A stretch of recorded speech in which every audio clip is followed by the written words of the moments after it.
Hey everybody, welcome to another exciting, fun-filled, expeditious episode of Radiorama, where as the name implies, I show you how to work on radios, sometimes record players, stereo systems, and a lot of other things that happen to go on glowing, brilliant vacuum tubes. And today we have a Packard Bell Model 651. I've been kind of like putting this one off because there's something about it that I think bothers me. I can't remember what it is, but anyway, let's fire it up. Let me gently put it on its back so I can see if any tubes are glowing. They are, indeed.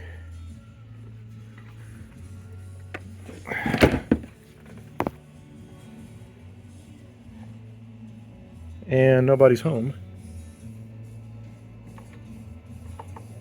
So here's a slight hum.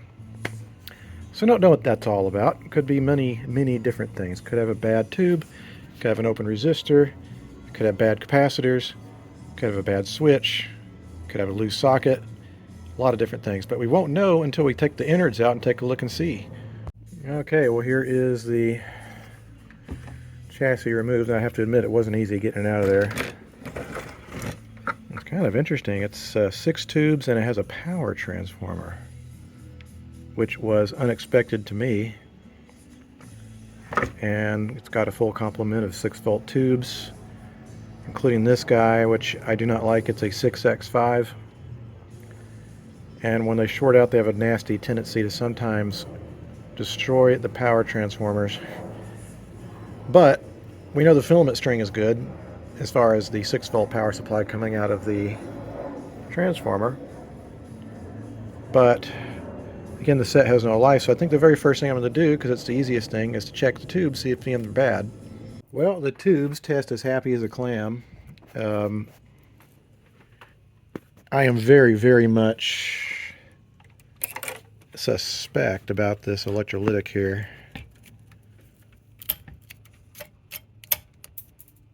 The fact that it's kind of cracked open like that, probably shorted. So I'm going to need to, bare minimum, replace the electrolytics. Their clever little design here looks like I need to pull that speaker out of there to get to the second one. There's one here, and there's one underneath here. Now I remember why I hated this design, because it's like very awkward to work on. So let me pull that speaker out, which by the way does not look very good. If it's fucked up, then I can go get another one, because it looks like a standard size speaker, but it needs to come out. How nice of them. They left me enough of a line on the speaker to get in here. In fact, I might just desolder the speaker so I can get in there a little bit easier. But we've got a 20 microfarad capacitor here. You can see because it says. And what does this other one say? Let's see if I can twist it around. Well, I can yank it out of there and I can find the value. But first thing first, replace these two guys and then retest to see if there's any improvement in performance. All right, so I replaced these two electrolytics and they both looked really bad. This one's like positively melting. There's like stuff coming out of both ends. Anyway, let's try it out. Hopefully it didn't put any of these ass backwards, because if you put these electrolytics in backwards, they'll explode. But let's try it out. See if we get any life out of it. And we got filament. I believe the pilot lights are both burned out. I don't actually see any in there. I think they're gone. Well, I guess I'll have to put new ones in it.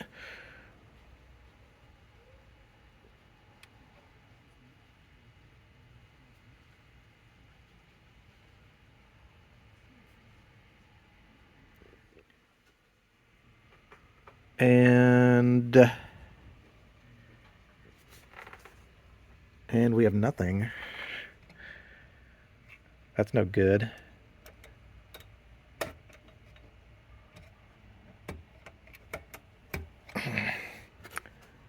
Well, it's time to do some basic diagnostics. First of all, I'm going to see if we get any B plus or anything like that. Well, after checking, B plus is perfectly good. We're in good shape there. So I think that, and given that the speaker is completely dead silent, that maybe the output transformer is open. So I'm going to check that out, but first I need to unplug it so I can do the proper proper measurements. Well, the output transformer and the speaker test good. I've gone around and done some very basic things like checked the some of the resistor values, and they seem to be okay. I did notice there's a cap here that looks like it's blown its end. It's coming off the output tube. So I think I'm going to replace a few of these fucked up looking capacitors. Sorry I'm cursing so much. I'm not sure what's gotten into be. Sorry! That's why I say no young children to watch this channel. Let me replace a few of those and see if there's any improvement. Well, made a little discovery. I remeasured that speaker and it was measuring 1 ohm. That's wrong. It should be like 0.05 ohm or something like that. So I hooked up another speaker. Still backed up into Danville. A look at your Bay Area weather. We'll have clear skies. Anyway, it looks like it's working pretty well. Oh boy, it's going to get hot here again. Jesus. Information Network. The source for The Black Information Network. Alright, well I guess we're not going to come back with the weather. I just missed that. But he said it's going to be like 90-something degrees. Yay! The rest of the country is boiling hot right now, so I guess we're going to join them. Okay, now that we've got the electronics working, it's time to work on the cabinet a little bit since I'm kind of done for the evening and I'm sitting here filming this with my stupid brother. He's not stupid, actually. He's really good at working on woodwork and everything. It's just like this kind of a stupid joke that we have between ourselves. What I'm going to use is Howard's feed and wax to initially kind of like go over this to bring it up because it's a blonde finish. I don't want to use Old English because it's a stain. And that'll just kind of clean this up a little bit. And then we're going to go over it with some car wax, depending on how much time I have left before the food arrives that we just ordered. So I just use like old paper towels to like wipe that in there, and we'll see how that improves things. Okay, so that's after the application of the beeswax, and it's been sitting there for a little while to soak into the finish a little bit. I'm going to follow up with this Brazilian Caranuba car wax from Mother's. Looks and smells like bubble gum, but it seems to work pretty well. I just apply it with some old rags and then buff it off when it's dry. Alright, welcome to day 2 of working on the radio, the Packard Bell, and after enduring a raucous evening with my brother. Yes, raucous meaning we ordered Mediterranean food and had a few beers. I went to the museum today and got a replacement speaker, and I found this guy. And it's just perfect. It'll fit right in that space, just right. There's really only a few other capacitors in here. There's this one and that one, and then that'll be it as far as the bulk of the electronic restoration part.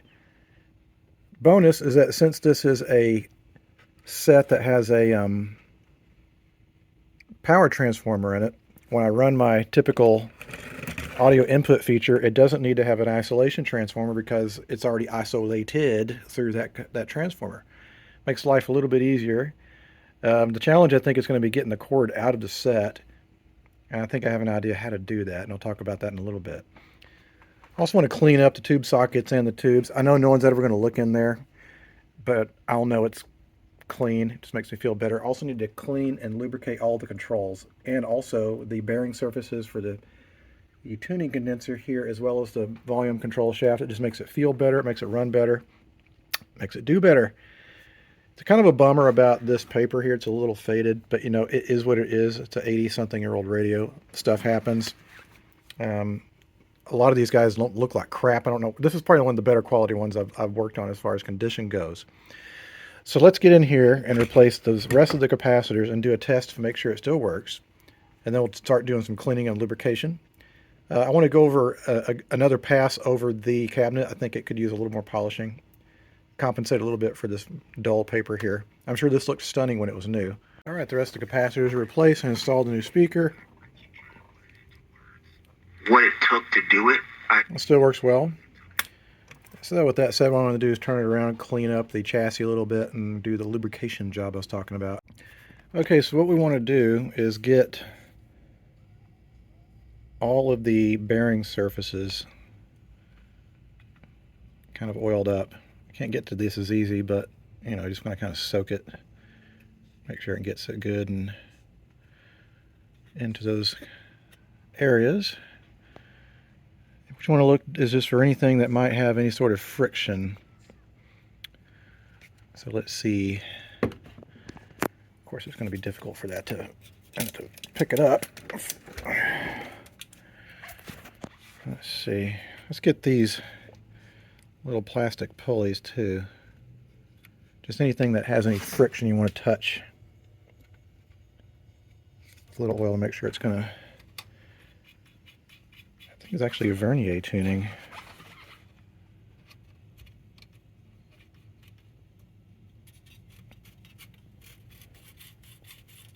Yeah, it's a vernier tuning. So we'll need to get some oil down in there. It's already starting to turn a lot better. It's getting stuck in some places. I'm not sure why. Let's see.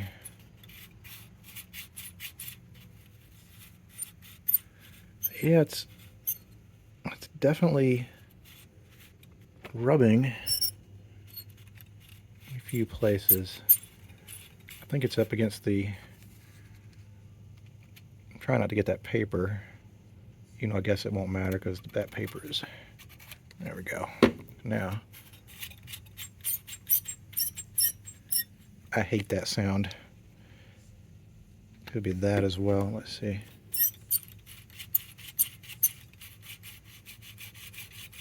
Now that's starting to work itself in a little bit better. Ooh, it's like doing it right there too. Very difficult to get at some of this. All right.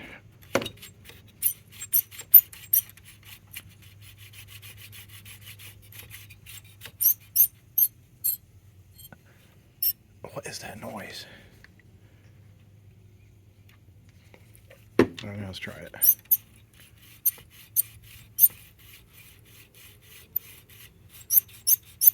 Ah, that's so aggravating. What is that noise? Maybe it's on the other side here. I know you guys can't see this. All right, now.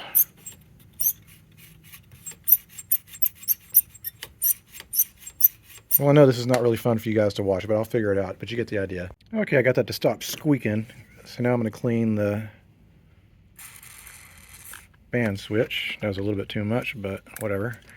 And then we'll do the volume control. There's a little slots up here where the wiper goes in. You want to make sure and get that in there so it cleans the wiper off.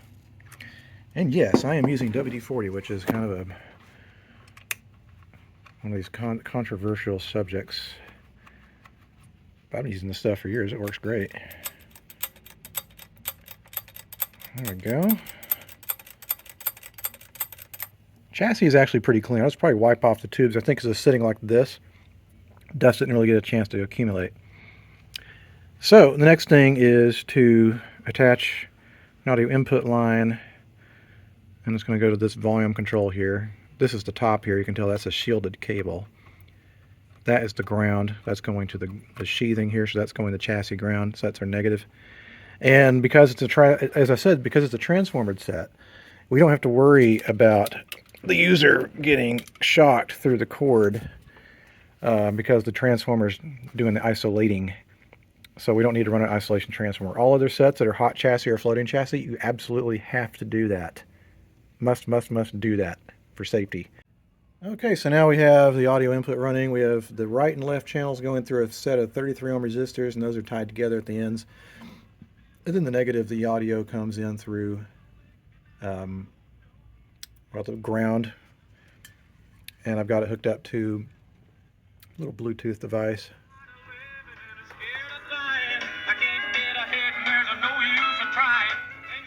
So that sounds pretty good and clean. I mean, you're not going to like rock the house out with it by any means, but you get it. Anyhow, I think it's time to do a little bit more cleaning on the case, the knobs, the trim, stuff like that, before doing some reassembly and final long-term testing, meaning a couple hours. I have to admit, it was very difficult getting this thing back into the cabinet. Like, if you don't do it just right, it doesn't work. You have to have basically there's a little, I'm not trying to describe it, there's little pins that come across these top of these knobs here, and one of the pins here pushes down on that so that the band switch keeps engaged squarely with it's not a very good design, but I did succeed in getting it back together again, and it's working pretty good now.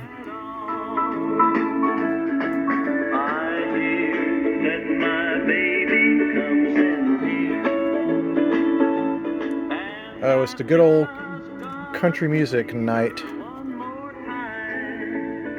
It does kind of glow a little bit. Anyway, I think this turned out okay. A lot of these guys do not survive very long because, again, they're a little fragile.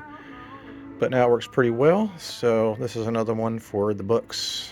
Anyway, guys, thanks so much for watching. If you have any questions or comments, you can let me know in the section below. I've been kind of running through these guys real quick because we got a show coming up real soon. And so we need to make sure that we get a bunch of radios ready for the auction. And so thanks for bearing with me. I know these are a little bit hectic.